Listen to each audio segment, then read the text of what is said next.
esta tarde de martes, en la que nos estamos adelantando al 4 de julio, que todavía no ha llegado, pero será el 4 de julio cuando de verdad celebraremos el 250 aniversario de la independencia de Estados Unidos. Mira que eso me ayuda para recordaros que tenemos dos carteles aquí estupendos, que nunca se ven, parece una azafata del avión, pero ahí tenéis para apagar los móviles. Y sobre todo por respeto a las ponentes para que no las concentremos. Entonces, ahora aprovechar, ahora que lo que yo digo tampoco es tan importante, para ir apagando los móviles o quitándole el sonido, ponerlo en modo avión, como queráis. Porque esta tarde, como decía, nos adelantamos a esta fecha del 4 de julio, que ya sabéis que este año se celebra el 250 aniversario de la independencia de Estados Unidos. Entonces nos parecía que era una fecha muy importante como para hacer un poco de memoria y retraernos al momento de la conquista y de todo lo que se desarrolló a raíz de ese momento. Para nosotros, hay alguien que tiene la radio puesta. Perdona, pero es que estoy desconcentrada.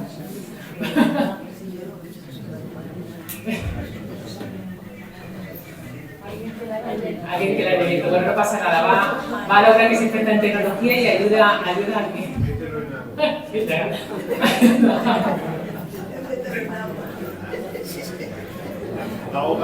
Bueno, como veis y como le comentaba hace un momento a nuestros ponentes que los tenemos aquí, los actos de ensayos son muy cercanos y muy divertidos. O sea, que esto de rigidez y de con la línea del tribunal, pues era absoluto. Nada, aquí que seguir. Ya está.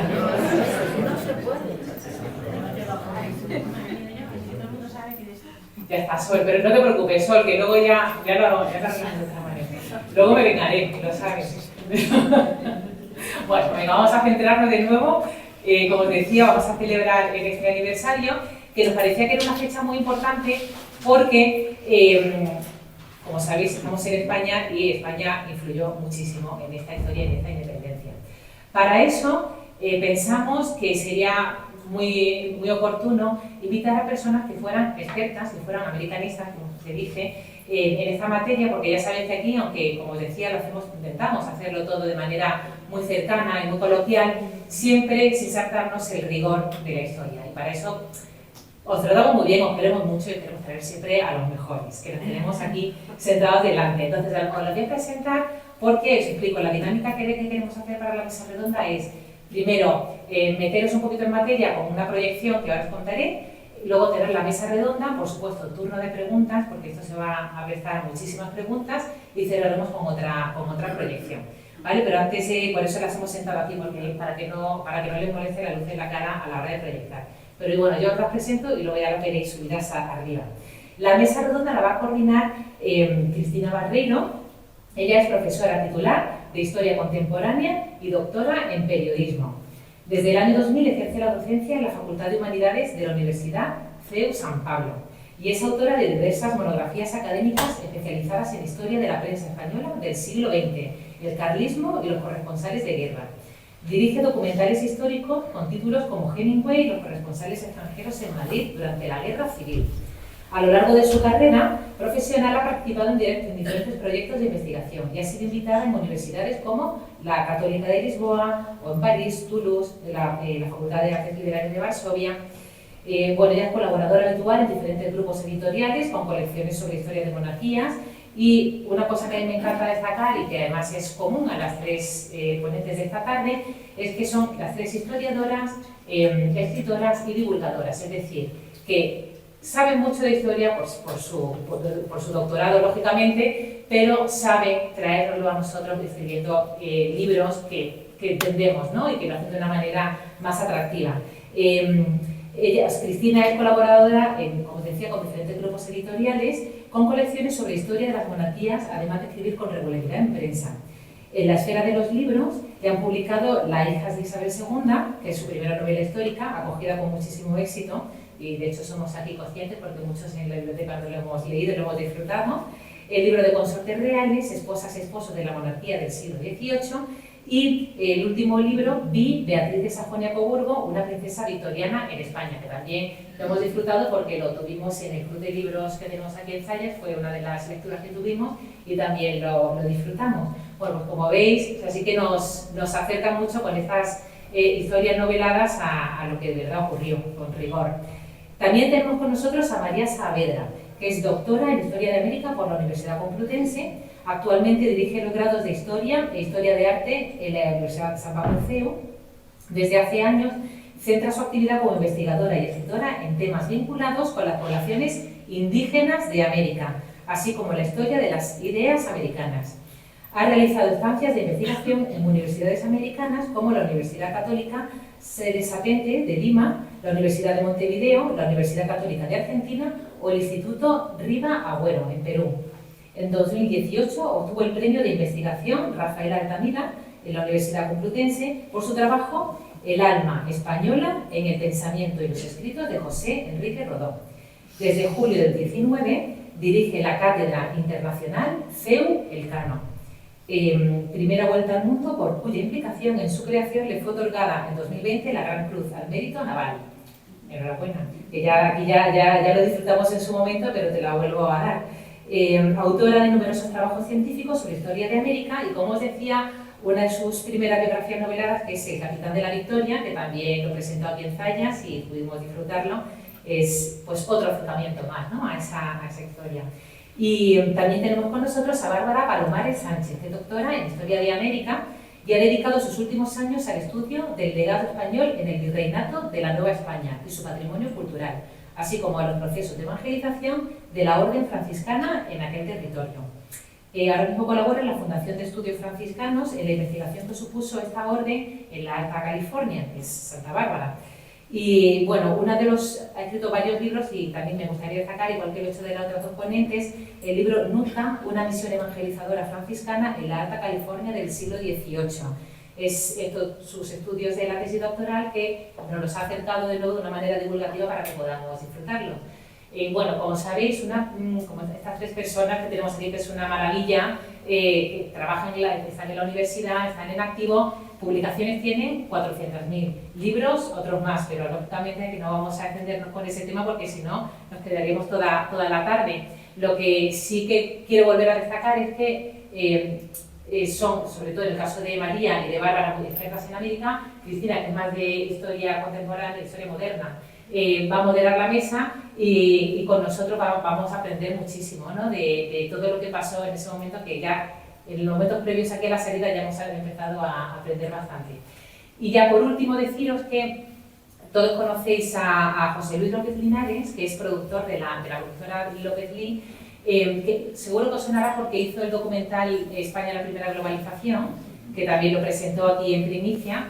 Y entonces ahora justo con con motivo de este 250 aniversario de la independencia de Estados Unidos, ha hecho otra película documental que se llama We the Hispanos, haciendo ese juego con la Constitución de Estados Unidos que empieza We the People, pues le he llamado así We the Hispanos, en el que quiere destacar el papel que tuvieron los españoles en la independencia, ¿no?, de Estados Unidos y lo que sigue, todas las raíces que siguen ahora estando vigentes. Por tanto, quiero que veáis cómo, aparte de esta mesa redonda que estamos haciendo, existe ese paralelismo con esta película que se va a estrenar el 17 de abril, dentro de un mes, en cines, y aquí vamos a proyectar algún fragmento de esa película documental para que también nos vayamos ambientando, con lo cual vamos a tener parte presencial, parte audiovisual, y ahora, si os parece bien, vamos a proyectar primero comenzamos con el tráiler de esa película documental para meternos un poquito en el ambiente, para ver cómo se ha ido gestando todo,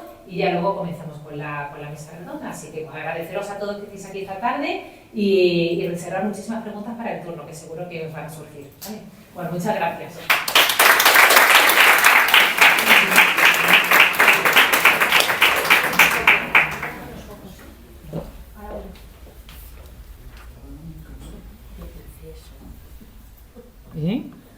Totalmente, sí. Aquí.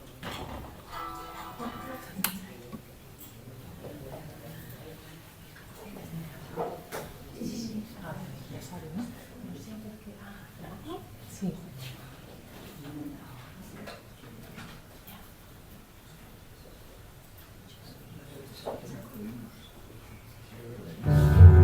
Tenemos 300 años de historia para saber que se puede soñar en español. Como decía decía que era un genuino sabor americano, pues ahí lo único que hay americano es el yaqui que monta el caballo. People don't realize that none of this existed before the Spanish arrived. Los Apaches son una gran raza. The Apaches are a great race, sir. They've never been conquered. How many people speak Spanish here? Oh, wow!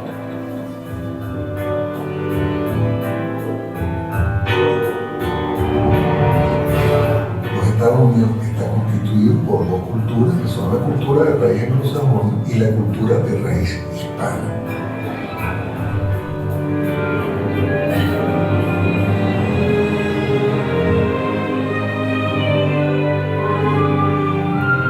¿Sueño americano? Bueno, el sueño americano ha existido desde Colón, desde entonces existe el sueño americano. There's no doubt that had Spain not assisted the United States, they would not have been able to achieve victory. La batalla más grande de la guerra de Estados Unidos es Gibraltar. Jefferson dice que la salvación de Estados Unidos, la solución es el Real de 8. Tú sabes, George Washington, Lincoln, ¿y este tío quién es?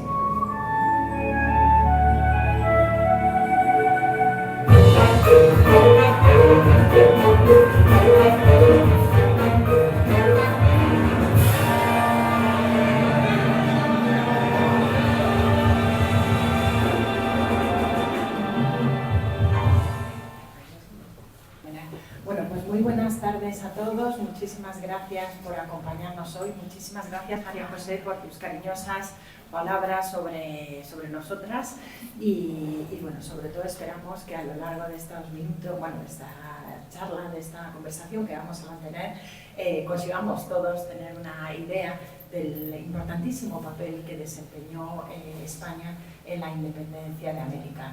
Veo la sala que está casi llena, lo cual es extraordinario y que es un mérito de la fantástica organización que este Club Zayas llevan a cabo desde hace tantísimos años en todas las labores de carácter cultural y también de la divulgación de la historia. Así que muchísimas gracias de nuevo y enhorabuena por esas palabras y por congregar a un público interesado en el legado español. Bueno, acabamos de ver en estos minutos del tráiler de José Luis López Linares. Hemos visto caballos, hemos visto cowboys, hasta hemos escuchado algunos de los acordes de la película El Zorro. Y hablamos, ¿no?, de los Estados Unidos. Ahora próximamente se celebrará ese 250 aniversario. Pero, ¿cuál ha sido, Bárbara, ese legado español? ¿Qué ha quedado de España en los Estados Unidos? Bueno, tenemos el idioma, tenemos el español, pero también hay tantos aspectos de la cultura, de la arquitectura, de la gastronomía también, ¿no? Entonces, bueno, tú como gran experta de la labor, no solo de la labor de los franciscanos, sino también de esa presencia española en América, ¿cómo se percibe? Pisas California, pisas suelo de Florida, y ¿qué se respira español hoy por esas calles? Antes de comenzar, sí que quería agradecer al Club Zayas el haberme invitado. Sí, muchas gracias por tu presencia. Para mí es un honor poder estar aquí compartiendo esta mesa también con María, que bueno, es un orgullo compartirla con ella. Llevamos tiempo conversando por email, he tenido el placer de conocerla hoy. Y congregarnos aquí, como bien dice Cristina, la proyección de esta película, pues para ver esa raíz hispana en Estados Unidos. Yo, y esto inicio seguramente con una sensación muy personal, pero creo que el tema de la hispanidad, donde realmente se puede sentir esa presencia, creo que es en Estados Unidos. Yo soy española, somos españoles y nos sentimos españoles, los mexicanos son mexicanos, el colombiano es colombiano, el peruano es peruano, y todos tenemos muy arraigada lo que es nuestra identidad. aunque pertenecemos a esa especie como de supranación que nos aúna, que es esa hispanidad. Pero cuando llegamos a Estados Unidos y empezamos a pisar un territorio que es anglófono, y empezamos a reconocernos precisamente ya no solamente en ese idioma que nos une con el resto de América, sino que somos un país de habla inglesa, y empezamos a reconocer esos signos que nos hacen darnos cuenta de que pertenecemos a algo mucho más grande de lo que somos nosotros en nuestra pequeña raíz, y que es esa hispanidad. ¿Y dónde se pueden empezar a presenciar esos signos en Estados Unidos? Pues actualmente hay muchísimos aspectos donde lo podemos comprobar. Primero porque desde Florida hasta Alaska, si simplemente nos fijamos en los nombres que pueblan, pues ya no solamente ciudades, sino muchos territorios, ríos, tenemos ríos de todos los colores, el río verde, el río colorado, el río rojo, muchísimos cabos. Entonces ya no solamente esa nomenclatura de las ciudades, sino también los territorios nos van dando esa idea de la presencia española y de la raíz española. Pero también en su extenso patrimonio, como digo, desde Florida hasta Alaska, tuvimos todo ese territorio de presencia española. Empezamos a sentir, cuando vemos la mayor parte de su patrimonio, que hoy en día está declarado, pues todo ese patrimonio forma parte de la cultura española y de nuestra presencia y nuestra raíz en España, en esas misiones, en muchas de esas iglesias que ya no podemos decir que son barrocas, sino empieza ya todo lo que es el concepto del neobarroco, el neogótico, que empiezan a poblar pues desde lo que tenemos la primera ciudad que se funda en Florida, que es San Agustín, pues hasta nuestra última presencia que tuvimos en Nootka. Y también un idioma que aunque es un país anglófono, el idioma nunca ha terminado de desaparecer de lo que ha sido Estados Unidos. Y aunque hoy es el segundo país con mayor número de hispanohablantes, sí que ese idioma español ha ido penetrando a raíz de la inmigración poquito a poco, pero el idioma nunca se perdió. Nosotros estuvimos allí hasta principios del siglo XIX, hasta 1824, y los ingleses se empeñaron también en borrar un poquito nuestro idioma, pero siempre ha permanecido en sus archivos, y en esos archivos la mayor parte de la historia de Estados Unidos, su historia escrita, lógicamente, pues habla en español. Y cuando un país te habla en español, pues lógicamente, seguramente es que parte de tu ADN es español. Y ahí puede estar esa raíz hispana. María, bueno, para mí estar hoy con María es un momento súper gratificante, porque tenemos una buena amistad hace muchísimos años y es una también de las mejores americanistas que tenemos hoy en España. Bárbara nos hablaba del legado español, pero quizá todos nos hacemos esta pregunta, ¿no?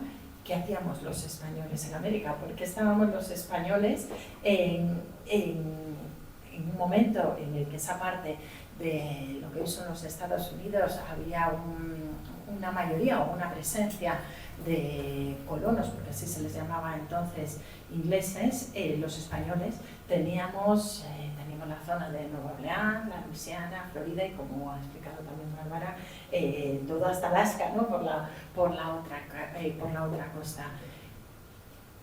¿Qué interés tenía España en América? ¿Qué enemigo tenía que batir España en América? Y algo que a mí me parece muy sugestivo, ¿no? Todos sabemos quién es Lafayette, el marqués de Lafayette, el héroe de los dos mundos. Hasta vamos a París, tiene grandes almacenes preciosos, por cierto. Pero a lo mejor no sabemos tanto de otros héroes que también estuvieron en el otro mundo, como Bernardo de Galvez. María, ¿qué nos puedes contar de esa presencia? ¿Por qué? ¿Qué hacíamos allí? ¿Por qué teníamos un enemigo común? ¿Por qué nos aliamos con los franceses? ¿Y quién es Galvez? Gracias, Cris. Efectivamente, Cristina y yo antes hemos hecho cálculos del tiempo que hace que nos conocemos y ha sido horroroso porque nos hemos sentido un poco viejas, la verdad. Pero bueno, y gracias a Zayas, y encantada de estar también con Bárbara. A ver, lo que vamos a celebrar a partir de ahora, a partir del 4 de julio, el 4 de julio fue la Declaración de Independencia. Ahí empezaban las guerras de independencia de las 13 colonias, una franja pequeñísima al este de Norteamérica, por supuesto era mínimo al lado de todo lo que era la América española. Y allí realmente no pintábamos mucho, esa es la realidad, pero efectivamente estábamos en un siglo XVIII en el que los territorios de la América española estaban más o menos afianzados, pero teníamos un enemigo tremendo que era Gran Bretaña. Gran Bretaña nos había dado por todos lados. O sea, hemos tenido varias guerras contra los británicos.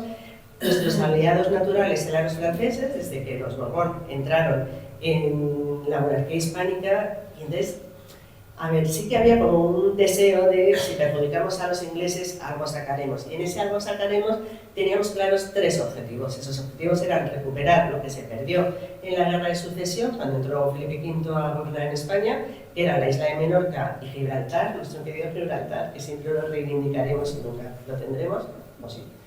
Y el Caribe. El Caribe es un punto clave. En el Caribe estábamos los españoles y los ingleses. El Caribe es el gran centro del comercio americano, del norte, del sur y del centro, ¿no?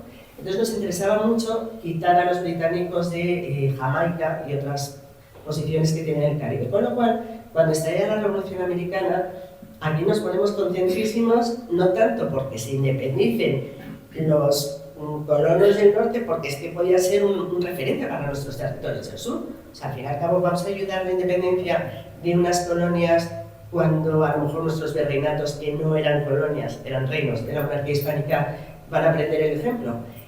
Pues sí, nos lanzamos con esa idea de debilitar a España. Y efectivamente, como decía Cristina, y ha salido en ese pequeñísimo tráiler del documental la figura de Bernardo de Galvez.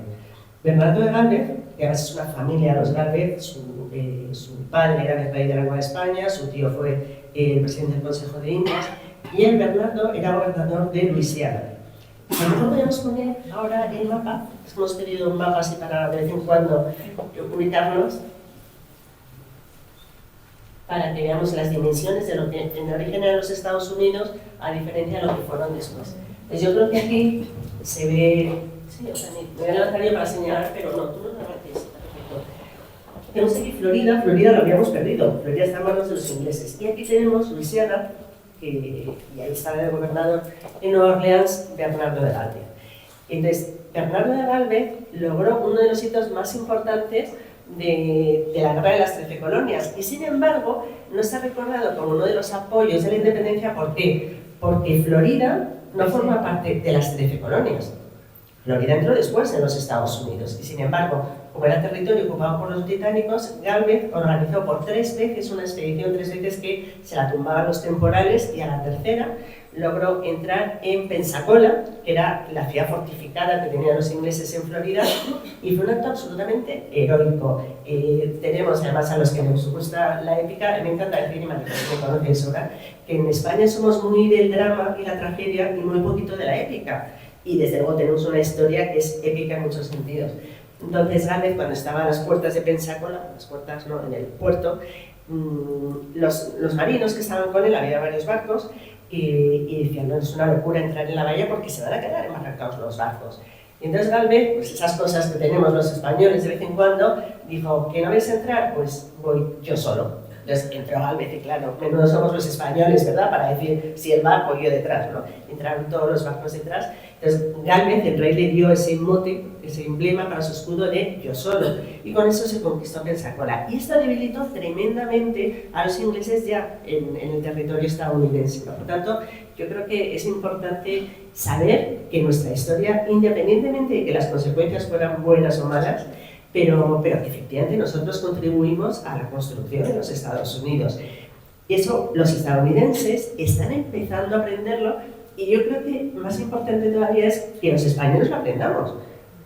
Hay una cosa que me parece muy significativa, que también la comentamos antes, Cristina y yo, y es que cuando vino Joe Biden, era todavía presidente de los Estados Unidos, hizo una visita oficial a España en el 22, y seguro que recuerdan, porque salió en los medios, que le dijo al rey, algunos dicen que Estados Unidos no existiría sin España. Entonces mucha gente dijo, ¿pero de qué habla este hombre? Pues es que efectivamente, o sea, la actuación de España, la actuación militar, financiera, de inteligencia, o sea, los espías que tuvo España al servicio de los independentistas estadounidenses, o sea, tuvo una estrategia conjunta que efectivamente, sin ese apoyo, posiblemente Estados Unidos no sería, o desde luego no sería como es ahora, ¿no? Por tanto, claro, que tuvimos importancia y yo creo que la tenemos que reivindicar, y poquito a poquito, como decía Cristina, Lafayette, todo el mundo sabe quién es, y Gálvez va entrando. Ahora mismo tiene, hace como, pues no sé si 4 años, se ha puesto en el Capitolio, en uno de los salones que tienen con los retratos de los grandes hombres de la Revolución Americana. Está, además es un sitio, a mí me parece que es muy interesante, está el cuadro de Gálvez, un hombre de Málaga, de un pueblo de Málaga, junto al de Eisenhower y al de Kennedy, o sea que mejor acompañado no puede estar, ¿no? Bueno, pues son pasitos que vamos dando para que Estados Unidos sepa cuál fue nuestra aportación a su independencia, pero claro, son pasitos que tenemos que dar en actos como este para que seamos nosotros los españoles los que tengamos muy claro hasta qué punto España tenía la potencia suficiente como para frenar a Inglaterra hasta el punto de que perdió sus territorios en América. Es un lujo siempre escucharte, María. Además, comentaba una cosa, María, que hablaba de la batalla de Pensacola, ¿no? Pensacola, la victoria española, yo solo, de Bernardo de Gálvez, recurriendo a esa épica. Pero la bandera de Pensacola tiene ese legado español, ¿verdad, Bárbara? Sí, así es. Hablando de Gálvez, que creo que, si no recuerdo mal, está considerado, bueno, se ha hecho ciudadano honorífico. Y tenemos algún que otro español más, como vemos a Nípero Serra, también en el Capitolio, pero sí, efectivamente, no solamente la bandera de Pensacola y otras muchísimas banderas de muchísimas ciudades y territorios estadounidenses recuerdan esa raíz hispana. La bandera de Pensacola, concretamente, pues la bandera está dividida, si tienen móvil la pueden ver, como en 5 fragmentos, y uno de ellos, 5 banderas que ayudaron a la independencia, y uno de ellos precisamente es la bandera española de aquel momento. Otra mucha bandera, bueno, la ciudad de San Agustín, que a lo mejor, bueno, no sé si... ¿Tú buscando la bandera de Pensacola? Da igual, se puede buscar en los móviles si quieren, o sí, en el... ¿Prefieres el mapa, no? Sí, porque así no entretengo. Claro, pues.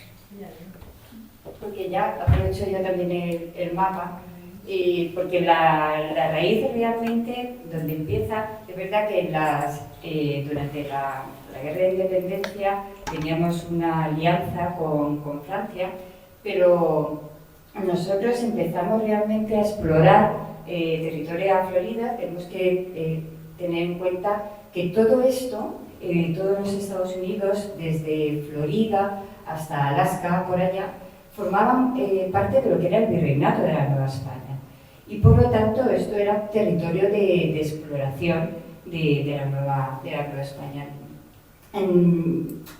Nosotros desde muy reciente de la conquista, a partir de 1512-1513, en estas áreas Francia está empezando a extender sus tentáculos y querer posicionarse en territorio americano. Y ponen una pequeña base que es Fort Caroline, por estar cerca de Jacksonville, en Florida, que no va a prosperar ese pequeño poblado, pero nosotros empezamos a querer proteger todo este territorio, y ahí es cuando empezamos a explorar la Florida, primero con algunas expediciones como Ponce de León. Luego también estarán las expediciones de Cabeza de Vaca, que va junto a Pánfilo Narváez, que irán penetrando por esta área, Luisiana, todo lo que será Texas, Nuevo México, Colorado, Arizona. Bueno, sinceramente toda esta ocupación es fascinante, todas las historias, porque además todo lo que es Colorado, Arizona, Nuevo México, todo ese proceso de abrirse hasta la California, allá hacia el norte, aparte de las expediciones militares, también se hacían con frailes, pero frailes que iban sin nada.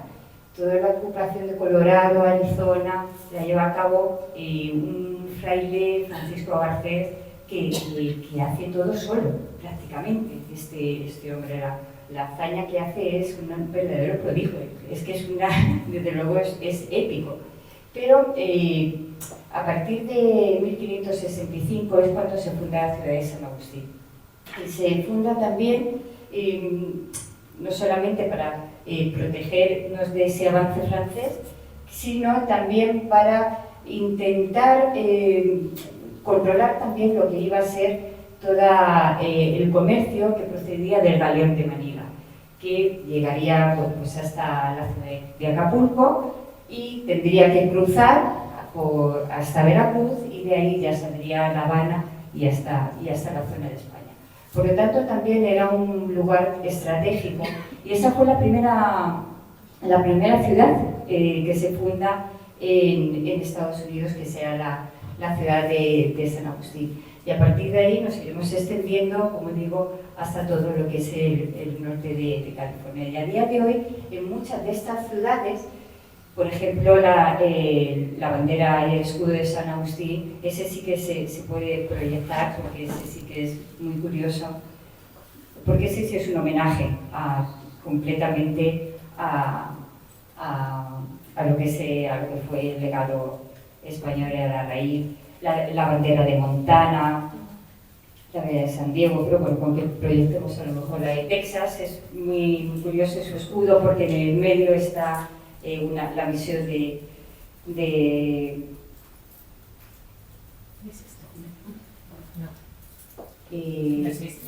no, esto no es. ¿Qué criterio tenemos que dar? Pues la bandera de San Agustín, ahí saldrá seguramente Florida. No sale. Bueno.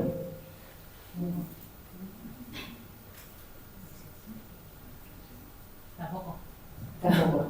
Bueno, pero me tienen que creer. Esto es creencia. Si la podía haber traído.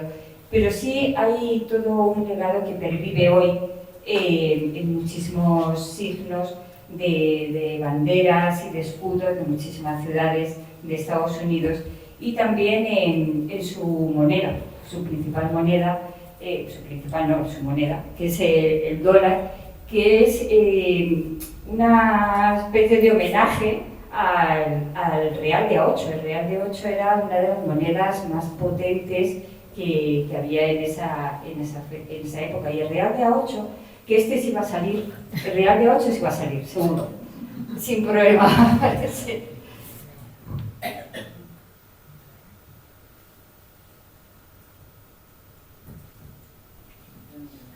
Este sí no va a salir, seguramente.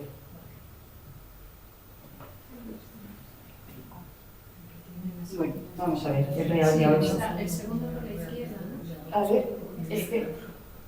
bueno, el otro era...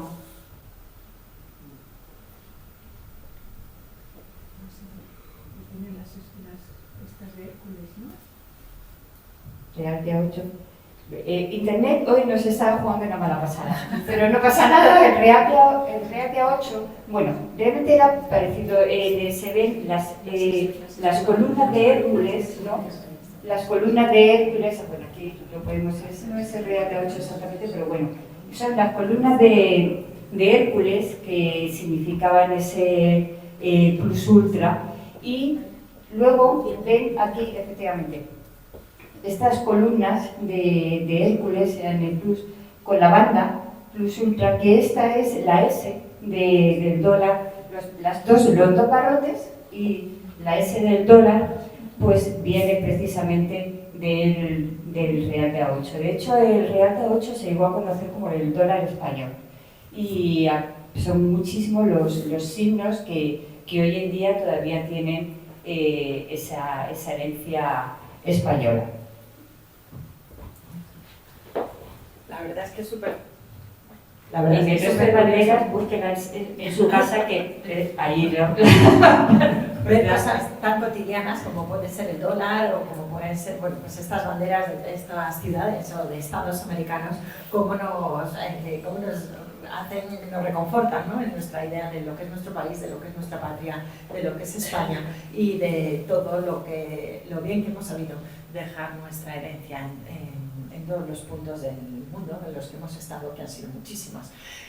María, antes hablábamos de Gálvez y no queremos priorizar solo a Gálvez porque hay muchas más figuras históricas que dejaron esa impronta en América. Pero una guerra, cualquier guerra, implica una situación económica pues muy gravosa.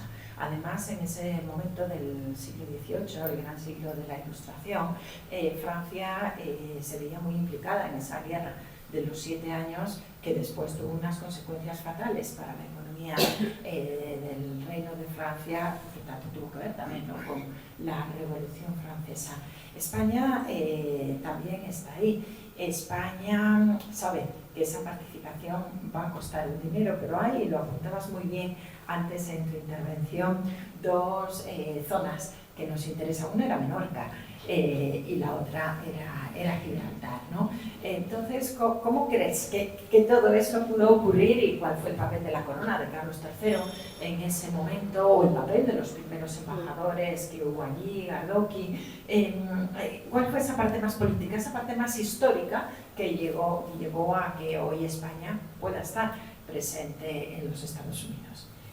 Todo. O sea, es verdad que yo no sé si hay militares aquí en la sala, pero tengo la Gran Cruz y en el fondo para mí la Cruz es una obligación, una responsabilidad. Tengo que hablar de la Armada. Pero además de que tenga esa obligación, es que realmente la Armada Española fue vital. Yo, de hecho, pienso que el papel más importante de España fue precisamente la Armada. En el siglo XVIII tú decías, ¿no? Es verdad que todos acabamos arruinados por todas las guerras en las que nos involucramos, pero arruinada estaba Inglaterra, estaba Francia y estaba España. Pero esto del siglo de la Ilustración, o sea, desde el punto de vista científico, España iba a la cabeza. España tuvo una ilustración frente a lo que a veces nos creemos muy potente, y científicamente España era pionera. Y desde el punto de vista técnico, la Armada Española era posiblemente después de Inglaterra, pero muy poquito después de Inglaterra. Por tanto, nosotros teníamos que, desde España, se tejió, antes lo decía, ¿no?, como una estrategia muy plural para apoyar a los estadounidenses. En un principio, de hecho, cuando declaran la independencia, cuando crean esa carta de independencia, que es la declaración de guerra a Inglaterra, nada más escribir esa declaración de independencia, escriben los Congresos de Filadelfia, los que están promoviendo la separación de los Estados Unidos, escriben al rey de España y al rey de Francia pidiendo ayuda. España fue muy cauta. Francia se involucró pronto oficialmente, pero España no. Pero aunque no se involucrara oficialmente, España estuvo ahí siempre. España tuvo un señor muy interesante, que es José Miralles, que, igual que Diego Gardoqui, montan unas sociedades comerciales que lo que hacen es aparentemente comercio, pero están permanentemente llevando armas desde la península o desde los virreinatos americanos a los independentistas estadounidenses de las 13 colonias. Además hacían su negocio, o sea, tampoco hay que pensar que eran las hermanas de la caridad llevando víveres, no, hacían su negocio, pero mandaron armas. El embajador de España, el conde Aranda en París, estuvo haciendo todo lo que pudo para impulsar esas redes un poquito ocultas que apoyaron a los independentistas. Y luego está la Armada. A ver, la Armada española, es verdad que aquí luchaba junto con la Armada francesa, no hacían como un equipo, pero clarísimamente el peso fuerte lo tenía la Armada española. España tuvo unos excelentes marinos en el siglo XVIII precisamente por esa modernización tecnológica que afecta a todos los aspectos de la sociedad española. Todos recordarán, o muchos recordarán, el ministro Patiño, que da una vuelta completa a la Armada, se crea como tal una Armada real, se crea la Escuela de Guardiamarinas. Es muy divertido también porque el tema del espionaje, que a veces no suena un poco, que es más de la Guerra Fría, el espionaje en el siglo XVIII era continuo. O sea, Jorge Juan, el marino Jorge Juan, pasó unos meses en Inglaterra espiando a los marinos ingleses para ver qué habían perfeccionado en los barcos que no conseguían mejorar los españoles, ¿no? Por tanto, el espionaje. La financiación a través de estas dos sociedades, la de José Miralles y la de Diego de Gargotoqui, hasta que finalmente Carlos III dice, ahora sí, voy a entrar. Porque además ahí vio que sí tenía oportunidad de que los estadounidenses ganaran la guerra, por lo tanto debilitaba a Inglaterra y de paso, y no es de paso, el primer objetivo era Gibraltar y el Caribe, como se decía antes, ¿no?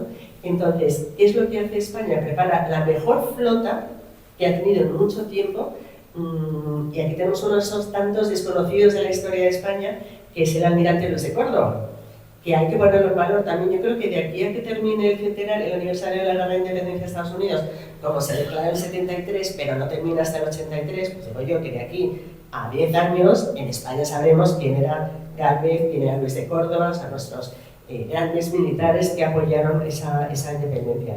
Entonces Luis de Córdoba consiguió una armada, era franco-española, pero bueno, él iba como líder de esa armada, y entonces lo que hace es rodear las Islas Británicas hasta el punto de que hay una amenaza de que esta armada invada las Islas Británicas.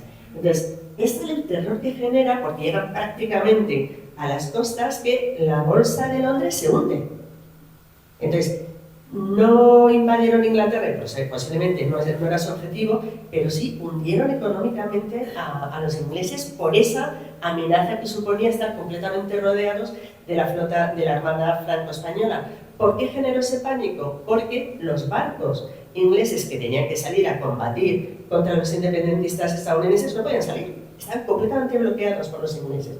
Y otro detalle de Luis de Córdoba, insisto, que es uno de nuestros grandes marinos que hay que reivindicar, es que, claro, la guerra, en esta época, la guerra militar pasa también por la guerra comercial, ¿no? El corso está autorizado. Entonces, uno de los puntos que fueron clave es que Luis de Córdoba, con su armada, logra apresar un convoy inglés de 50 navíos.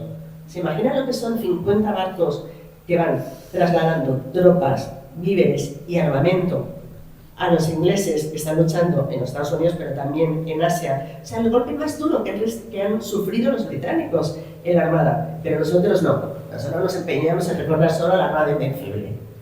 Y el convoy que apresó Luis de Córdoba fue posiblemente uno de los hechos que claramente dieron la victoria a los estadounidenses. Por tanto, yo creo, Cristina, que estamos en una época de reivindicar nuestra propia historia, porque tenemos cosas muy buenas que reivindicar en todos los sentidos, ¿no? Desde el punto de vista cultural, que decía Bárbara, hay un legado riquísimo en los Estados Unidos, en toda América, pero en concreto en los Estados Unidos. Desde el punto de vista de la historia militar, me parece que o sea, no podemos dudar. Pasamos de los tercios a la gran armada del 18. Entonces, no hay una época en la que España no fuera puntero en alguno de los campos militares, ¿no?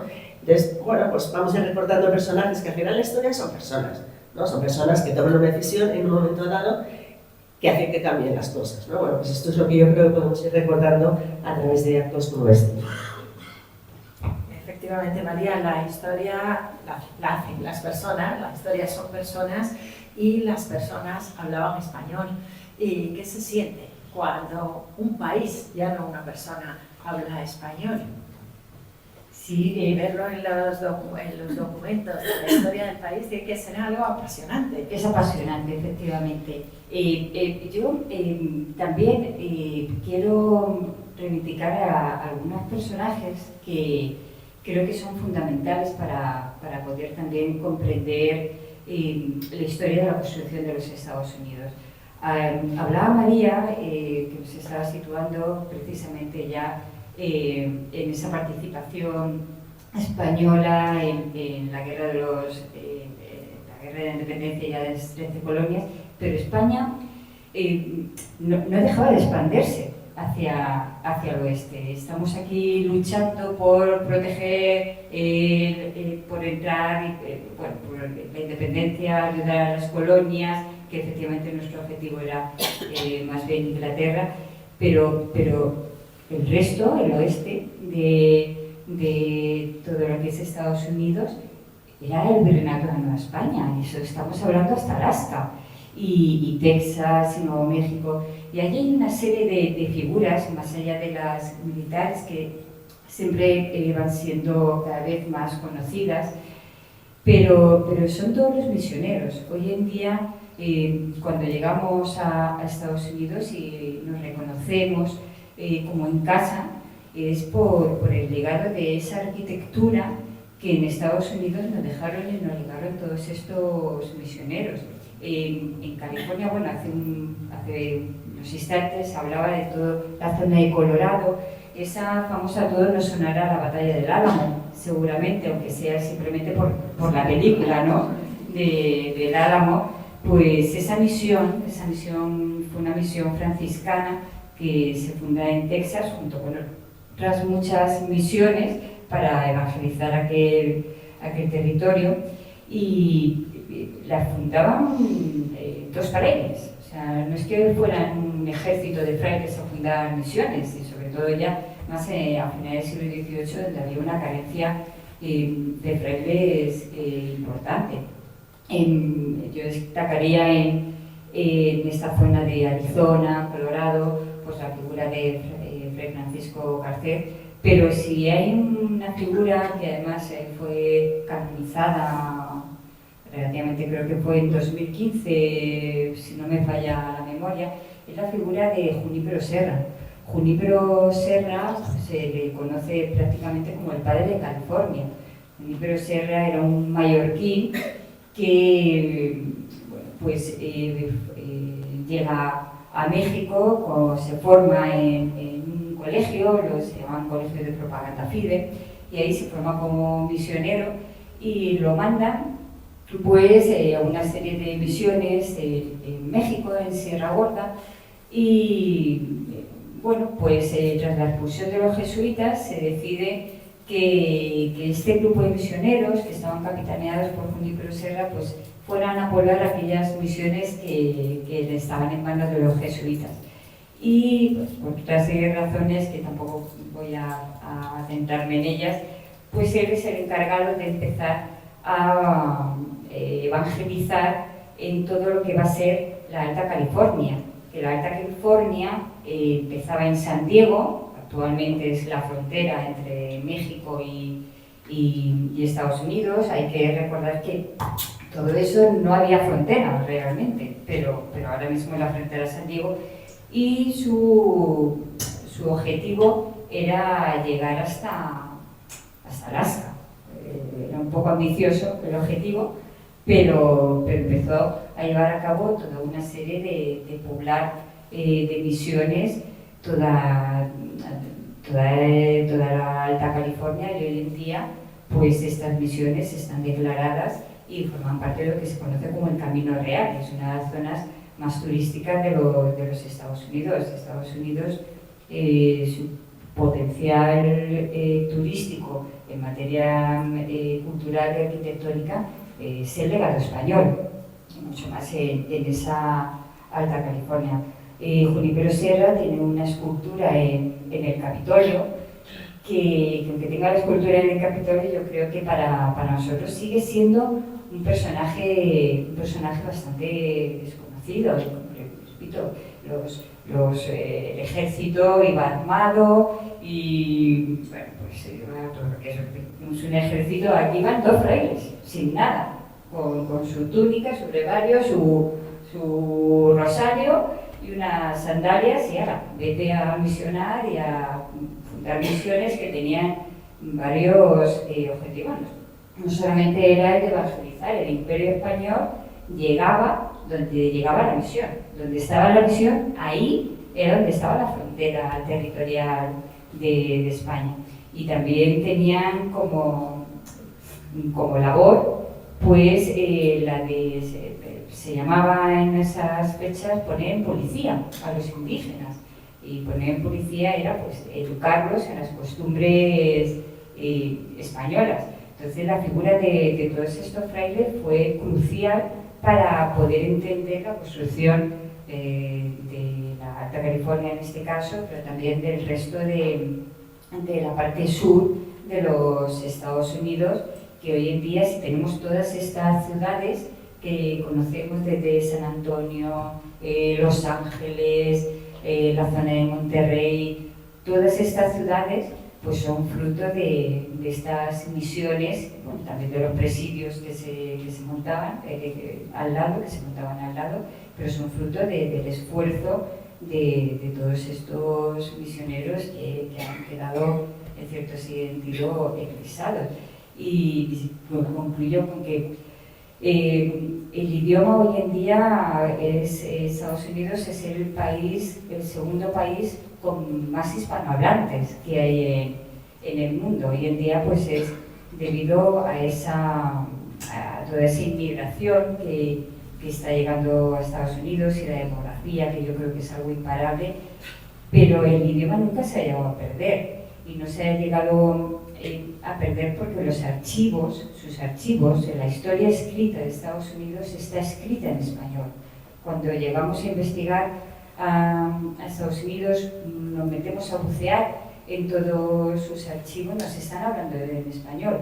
Y cuando un país te está hablando en un idioma, seguramente es que una parte de la raíz de tu tierra, de tu territorio, de tu nación, a lo mejor pues forma parte, tiene algo, en este caso, de español. Es un país anglófono, pero sus archivos pues hablan en español, y eso es un dato que es innegable de lo que fue España, lo que supuso España y la raíz española de los Estados Unidos allí.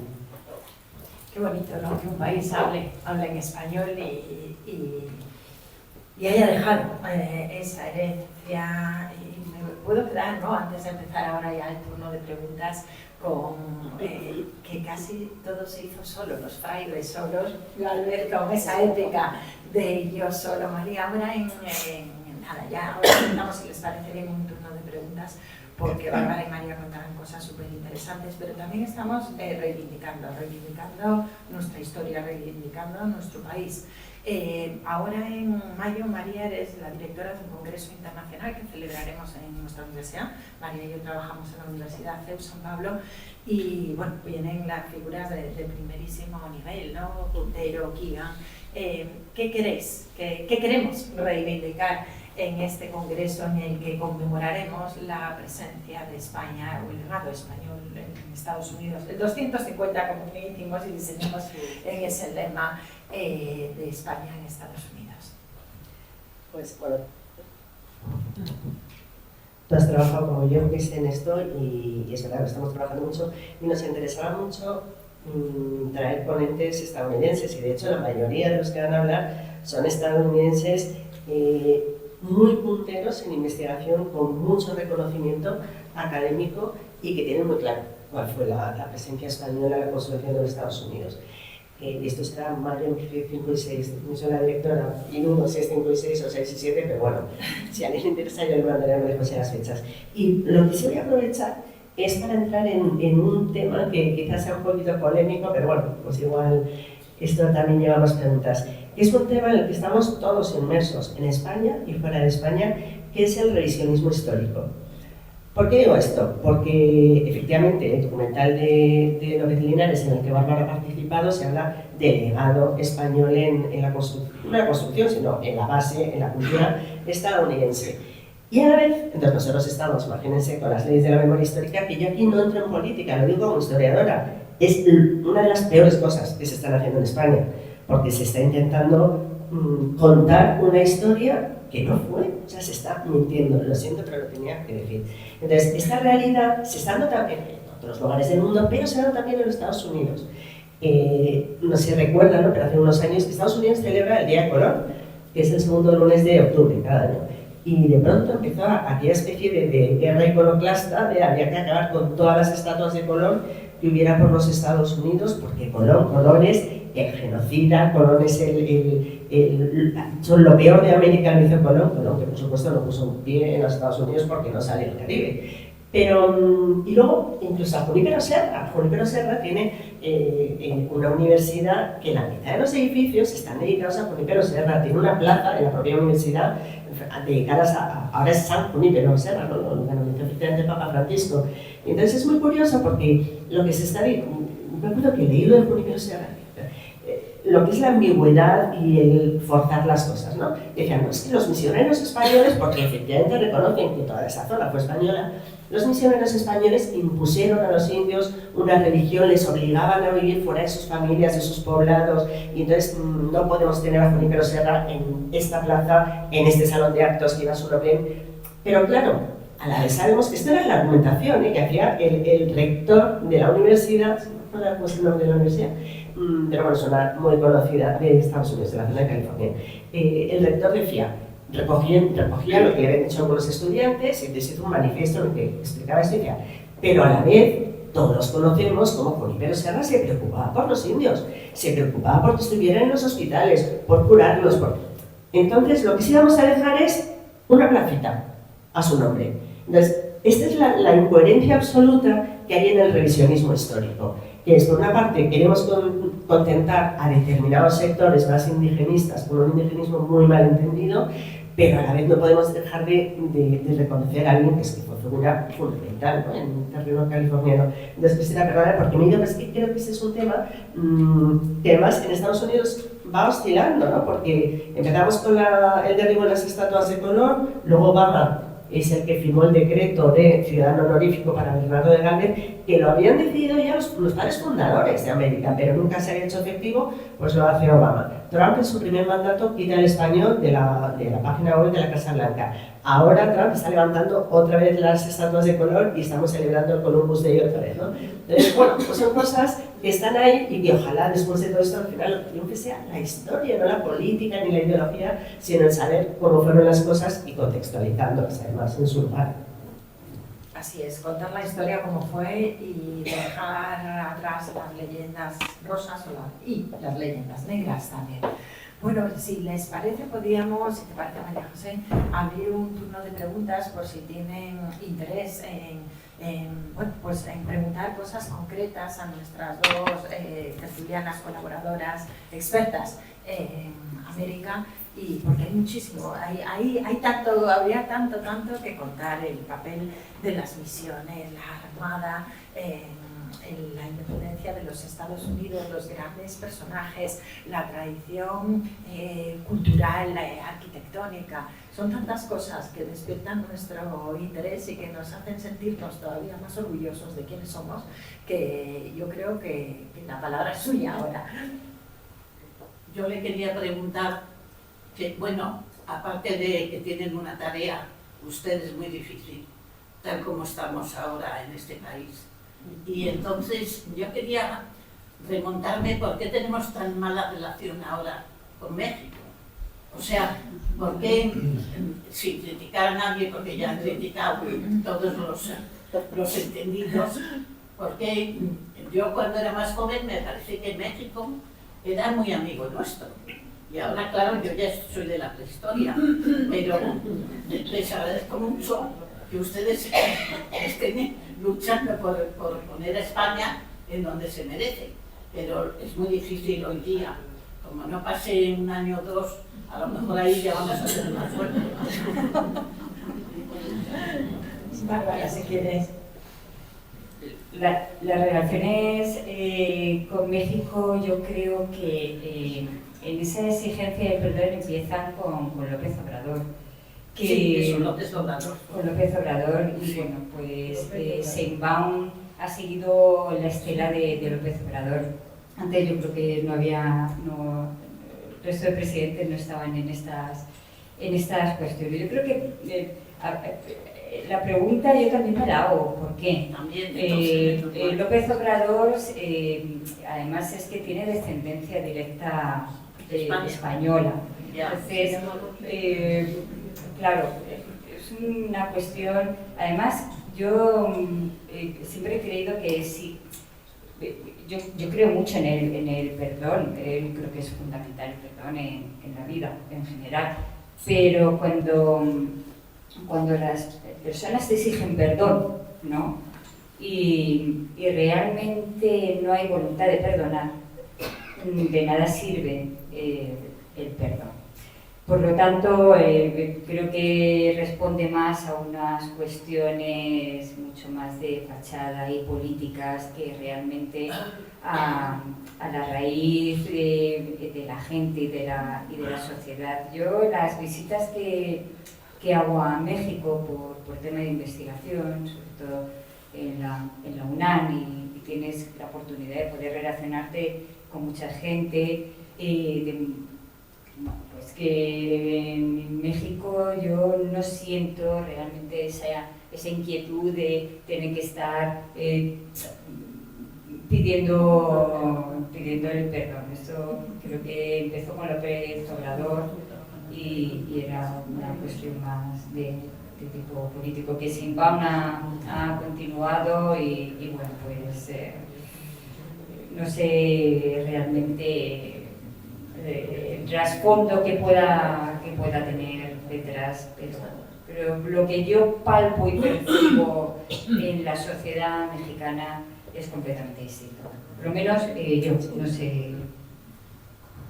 Sí, yo tengo la misma percepción, ¿sí? Creo que es un problema, no es que nos llevemos mal con México, es que la presidenta y el anterior presidente de México se llevan mal, así en genérico, con una España.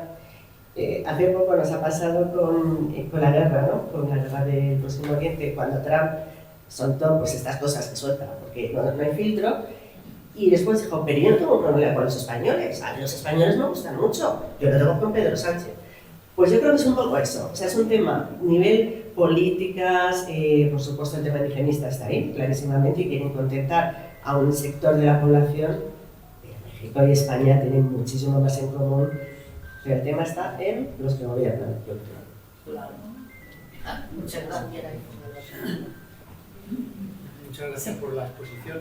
Yo quería, si se sabe cómo se vivía o cómo se sentía en España esta situación cuando llegaron a América, a Estados Unidos, desde el punto de vista de gasto económico.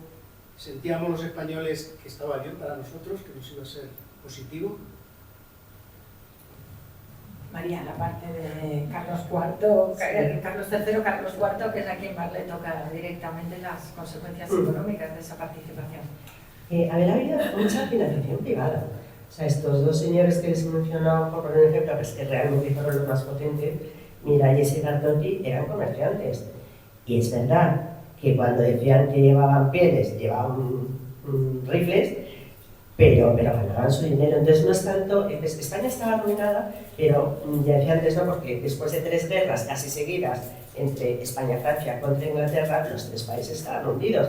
Pero en el momento, digamos que la sociedad española no es muy consciente de lo que está sucediendo en los Estados Unidos. Los militares sí, lógicamente, y efectivamente el gasto militar es importante, pero es que el siglo XVIII es una pura batalla. Entonces, el hecho de que ahora estemos a favor de los estadounidenses, en aquel momento, pues se vive como se vive todo en España, que cada vez que hay una guerra nos hundimos económicamente y luego salimos. O sea, no creo que la sociedad fuera del todo consciente de lo que estaba suponiendo la presencia en la independencia.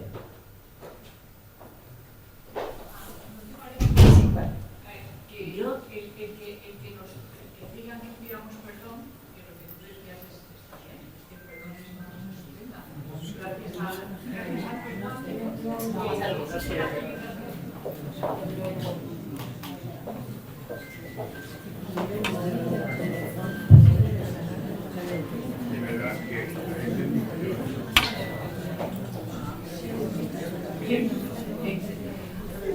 Esto que decías, a mí me parece, esta petición de perdón me parece totalmente anacrónica. Es como si los españoles pidiéramos a los franceses que nos pidieran perdón por la guerra de la independencia, o a los romanos por invadirnos.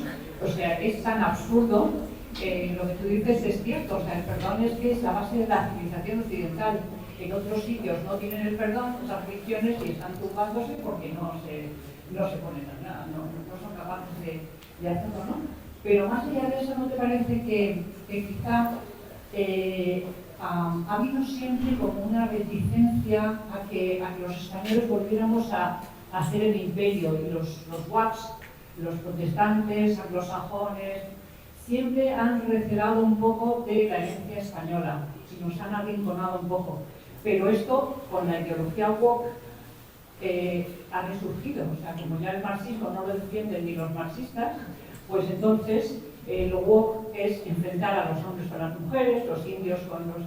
y crearse absurdos como que Fray Junípero Serra, que protegió a los indígenas, fuera el que los atacara, y tirar, y toda la costa, si yo he ido por toda la costa oeste de Estados Unidos, viendo San Luis Obispo, Santa Bárbara, San Diego, San Francisco, todos son altares que estaban en la iglesia de San Junípero Serra en Mallorca, incluso nombres de los santos que estaban en hornacinas en su iglesia, en Mallorca. Entonces, él protegía a los indígenas, y ahora si quiere cambiar la historia y decir que es al revés. Pero yo creo que es para que no asuman sus propios errores actuales y echen la vista a 500 años, que es absurdo, no tiene ni pies ni cabeza, ¿no? Entonces, pero por otra parte también, en España no se conoce, los chicos no estudian realmente la historia real de España. Yo recuerdo que cuando yo era pequeña estudiamos la historia y los romanos y los griegos, pero nunca llegábamos a la guerra civil y nunca llegábamos, o sea, se daba como de pasada, ¿no? Y ahora me da la impresión de que está cotizado, ¿no? Y es una pena que nosotros mismos no conozcamos nuestra historia real.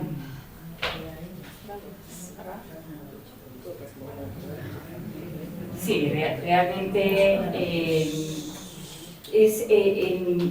los españoles no conocemos nuestra historia, y muchísimo menos nuestra historia en América, y todavía menos nuestra historia en Estados Unidos. Entonces somos muy fácilmente manipulables. Cuando no quiero abrir un jardín a lo mejor más complicado de salir, pero creo que hoy en día, desde el punto de vista ideológico o político, y si me estoy metiendo en el jardín, se está llevando nuevamente una política probablemente que va más vinculada a esa cultura woke de la que hablas, del enfrentamiento. Y, por ejemplo, hay algunos aspectos que yo creo que han pasado muy desapercibidos, que ha tomado, que ha adoptado el Ministerio de Cultura actual, como es todo ese proceso de descolonización del que durante unos años, durante unos meses se habló mucho, luego cayó ha quedado un poco más en el olvido por las circunstancias, pero sí se han producido ciertas actuaciones en esa línea. En el Museo de América pues se ha hecho un revisionismo en todas sus cartelas, pues intentando ofrecer una imagen muy pro-indigenista, como si los españoles hubiésemos llegado allí cual bárbaros a cargarnos indios sin diestro y siniestro, ¿no? La protección que llevó a cabo la corona desde el inicio de la conquista, en el propio testamento de Isabel la Católica, y luego posteriormente con todas las diferentes leyes que se fueron haciendo y la propia, que luego derivó en lo que es el conjunto de las leyes de Indias, la protección a los indígenas estuvo siempre como un eje fundamental de la conquista. Yo creo que no hay ningún otro imperio que llegara a parar la conquista con Carlos V para plantearse si se estaba haciendo bien o no, se estaba haciendo bien la relación y la protección que estábamos llevando a cabo a los indios. Eso suscita todo lo que se conoció como la controversia de Valladolid, y eso separa una conquista por ver si nuestra actuación con los indígenas estaba siendo la correcta, el trato con ellos. Por lo tanto, creo que toda la cultura woke de hoy en día responde a un revisionismo que lo que quiere es contentar, y además parte de unos sectores muy concretos que lo que quieren es contentar esas poblaciones indígenas, pero sin ningún tipo de rigor ni veracidad histórica. Esto nosotros en España, los historiadores, hemos empezado relativamente poco a divulgar nuestra historia y nuestro pasado en América, pero ingleses y franceses pues se encargaron desde muy temprano de escribirnos la historia y de escribirnosla a nosotros. Entonces, sí, la hemos comprado. Y precisamente no nos la iban a escribir favorable a lo que fue la realidad histórica. Y hoy en día, bueno, pues se ha vuelto otra vez a intentar llevar a cabo esa política, como dices bien, dentro de la cultura woke, que nosotros estamos volviendo a comprar por parte de unos sectores. Ya no sé si dentro de un año o dos, pero hay daños que sí se hacen y que ya no sé si tienen solución en 1 o 2 años o los que sean, pero sí hay ciertos daños que la labor y el trabajo que tenemos, yo creo que los historiadores, sin lógicamente caer en la leyenda rosa, pues a través de este tipo también de documentales, ir penetrando poco a poco en la sociedad de una manera más transversal para dar a conocer esa realidad. Y en los centros educativos, yo estoy más lejos de lo que son los centros educativos y los colegios, ahí seguramente que María lo conoce mejor, pero los programas de historia en secundaria yo creo que todavía están bastante lejos de poder enseñarse la historia. En los libros de texto, pues tampoco elige cada colegio su libro de texto, también responden a un programa que se tiene que hacer a través del Ministerio de Cultura.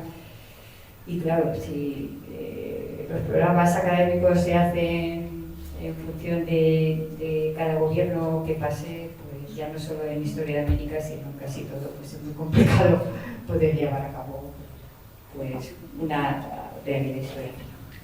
Gracias, Bárbara. Yo, sí, por completar. ¿Se oye? ¿Sí? Ah, vale. No, por dar un punto de optimismo. Es verdad que nos hemos creído una historia negativa, que nos arrojamos piedras con nuestro propio tejado, que desde fuera han creado una historia y nos la hemos creído y además la hemos multiplicado hasta el infinito por mal. Pero un apunte positivo, y es que están surgiendo innumerables sociedades, asociaciones, movimientos hispanistas en España. O sea, cosas que hace 20 años era impensable llenar, pues, como estamos llenando este salón. En muchos puntos de España se está reivindicando la auténtica historia de España, y eso yo creo que es un signo muy positivo. Eso por una parte. Por otra parte, en el año 1948, se elaboró la declaración por primera vez en la historia de la Declaración Universal de los Derechos Humanos. la declaración que defiendo que todos los hombres nacen iguales y tienen derecho a la vida, a la libertad, etcétera, etcétera. Hoy todos firmamos eso, pero ¿a alguien se le ocurre pedir perdón porque durante los centenares de miles anteriores de años la humanidad fue esclavista? Porque es que fue esclavista. Hasta que de repente, en mitad del siglo XX, se decide que no, que la esclavitud no está bien. Vamos, entonces, es como esa idea de sacar las cosas de su contexto y analizarlas, pues eso, nuestros criterios de hoy. Y por último, con eso termino. Se me había decir algo. Pues ya había así que se lo hago. Tenía razón. Bueno, pues si les parece... perdón, por supuesto. Simplemente quería corroborar lo que estáis diciendo, pero también un mea culpa a todos nosotros. Yo soy de una época donde hemos estudiado bachillerato bastante completo y yo no conocía hablar de Lezo, toda su heroicidad, hasta que no fui a Colombia. También he estado en Estados Unidos, pero lo que más me sorprende es que realmente les ayudamos tanto a su independencia.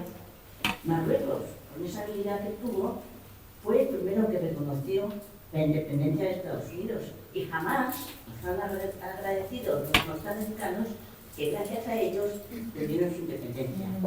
Gracias a Galvez, el ministro de la Ensenada, el que había de embajador en ese momento en Inglaterra, que no me acuerdo su nombre. Entonces, yo creo que somos nosotros, aparte de los que han montado la leyenda negra, compatriotas nuestros, también porque las películas que hemos visto todos en esa época han puesto que éramos, pues eso, los peores, cuando es cierto, éramos un imperio y todos nos tenían ganas, eso es cierto.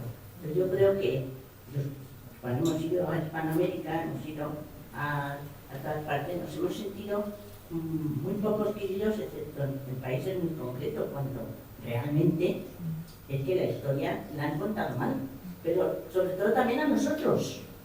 Por eso os agradezco mucho que hagáis esa labor, pero no solamente vosotros, sino todos los españoles que nos tenemos que sentir muy, muy orgullosos, a pesar de que hay a veces gobiernos que nos tiran piedras al mismo tejado.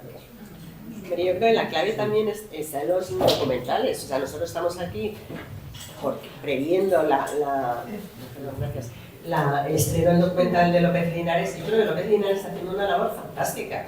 Y primero con el de la primera globalización, con el de Hispanoamérica, que aparte de todo es una belleza estéticamente. Y ahora, pues, ¿qué nos toca a nosotros? Y a ver, de hispanos, y así, o sea, llenar las salas de cine, que es lo que hará que se mantenga más tiempo en las salas, ¿no? Entonces yo creo que por nuestra parte, cada uno desde donde está, unos de público, otros interviniendo y apoyando mucho todas esas iniciativas que son, a ver, que tienen un costo muy fuerte, ¿no? Y son un esfuerzo enorme, pero que están dando resultados. ¿Y el gobierno qué va a hacer para celebrar?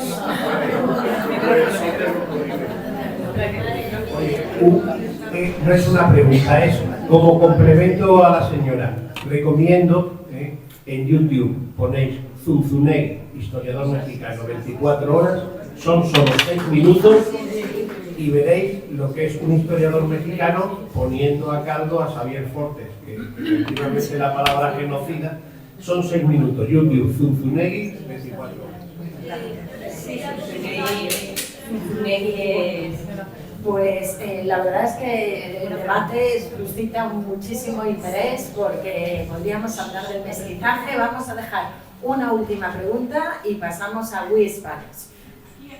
A ver, no, la última, perdona, que tenía comprometida yo la pregunta antes de empezar la sesión. Se la hice a las ponentes y me han dado permiso para hacerla en la sala. Y es, ¿qué opinan de las declaraciones de Su Majestad el Rey el otro día ante el embajador de México? Creo que es un tema muy de actualidad, que se ha formado mucha polémica y ya son profundas conocedoras del tema. Muchas gracias. Gracias por la pregunta, María. Respuesta rápida, Bárbara, respuesta rápida y pasamos al We Spanish. Muchas gracias. Te voy a responder y posiblemente la mitad de la sala se nos vaya. Pero, muy claro, hay que leer entero el texto del rey. O sea, yo oí las cosas, vi muchos abusos, el rey está pidiendo perdón. Me costó mucho encontrar el texto completo, vi el vídeo, lo tuve que transcribir y recomiendo ver el vídeo. El rey hace una lección de historia magistral, porque él habla de las leyes de Indias, de Isabel la Católica, la protección al indígena, el mestizaje. Puso esas leyes, pero no siempre se cumplían y entonces hubo abusos. Pero es que eso no es mentira, es que los hubo. Entonces no vamos a crear una linda rosa. Pero es que además termina sus palabras diciendo, y eso yo creo que fue muy valiente, diciendo, es que viendo, porque estaba viendo la exposición esta de la mujer prehispánica, es que viendo esta exposición uno aprende mucho, porque México de hoy está hecho de esto, de nuestro legado, el legado español, y se lo dijo delante del embajador mexicano. No fue una petición de perdón ni muchísimo menos, sino que fue, lo que pasa es que claro, los medios, pues ya se sabe, ¿no? Quizá el error de comunicación fue utilizar la palabra abusos sin darse cuenta de que era lo único que iba a salir. Pero de verdad se lo digo, si leen el texto, que son 5 párrafos, no 2 líneas, verán que es una lección de historia magistral y que por supuesto no pidió perdón en ningún momento, ni estaba en su ánimo, ni lo iba a pedir porque eso no tiene sentido, pedir perdón. Yo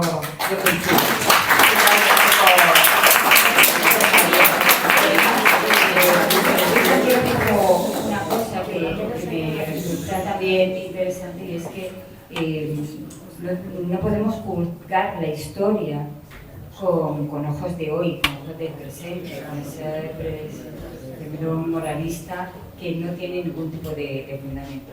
Por tanto, yo creo que el discurso del rey fue realmente una lección de historia, que hizo un verdadero repaso por toda esa legislación, porque fue la monarquía, y reconoció que hubo los abusos lógicos en un proceso de conquista de tantos siglos y tan difícil de poder gestionar. Yo creo que el rey no pidió perdón, tampoco lo creo. Y no se puede juzgar la historia por... En televisión sacaron lo que quisieron sacar. Muchas gracias a todos.